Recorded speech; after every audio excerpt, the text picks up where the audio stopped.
এমন অনেক দিন গেছে, আমি অধীর আগ্রহে অপেক্ষায় থেকেছি হেমন্তের পাতা ঝরার শব্দ শুনব বলে।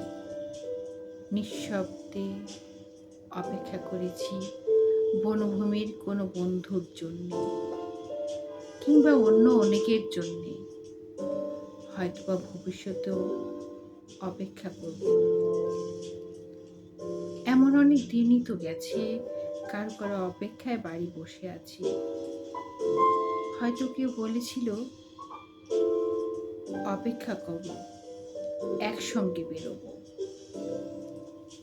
এক শনিবার রাতে খুব ক্যাজুয়ালি কোনো বন্ধু ঘোরের মধ্যে উচ্চারণ করে বলেছিল, বাড়ি থেকো, ভোরবেলা তোমাকে তুলে নেব।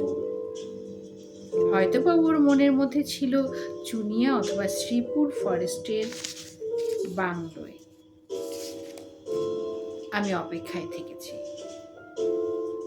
যুদ্ধের অনেক আগে একবার আমার প্রিয় বন্ধু অলোক মিত্র ঠাট্টা করে বলেছিল, জীবনে তো কিছুই দেখলি না নুজ্জপিঠ পানশালা ছাড়া।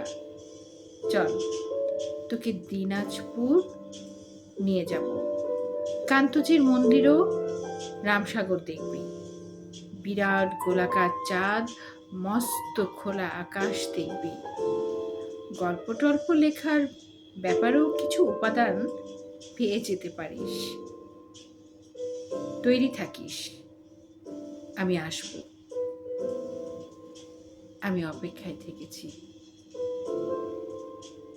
আমি বন্ধু, পরিচিত জন, এমনকি শত্রুর জন্যও অপেক্ষায় থেকেছি।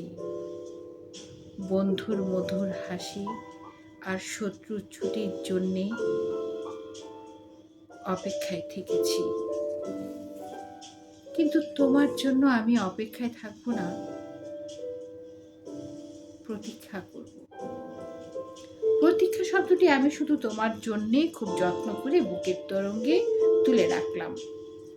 অভিধানী শব্দ দুটোর তেমন কোনো আলাদা মানে নেই, কিন্তু আমরা দুজন জানি এই দুই শব্দের মধ্যে পার্থক্য অনেক। অপেক্ষা একটি দরকারি শব্দ, আর পড়ে দোতনাহীন, ব্যঞ্জনাবিহীন। অনেকে প্রয়োজন মেটায়। প্রতীক্ষাই আমাদের ব্যবহার্য সঠিক শব্দ। অনুমান অপর শব্দটি আমাদের ব্যবহারের অযোগ্য। আমরা কি একে অপরের জন্য অপেক্ষা করব না?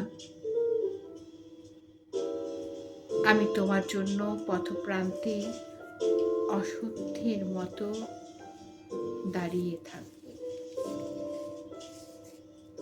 ওই বৃক্ষ অনন্তকাল ধরে যোগ্য পথিকের জন্য প্রতীক্ষমান। আমাকে তুমি প্রতীক্ষা করতে বলো, আমি ঠায় দাঁড়িয়ে থাকব অনড় বিশ্বাসে। দাঁড়িয়ে থাকতে থাকতে আমার পায়ে শিকড় গজাবে। আমার প্রতীক্ষা তবু ফুরবে না। আমি অপেক্ষা করব। আমি অপেক্ষা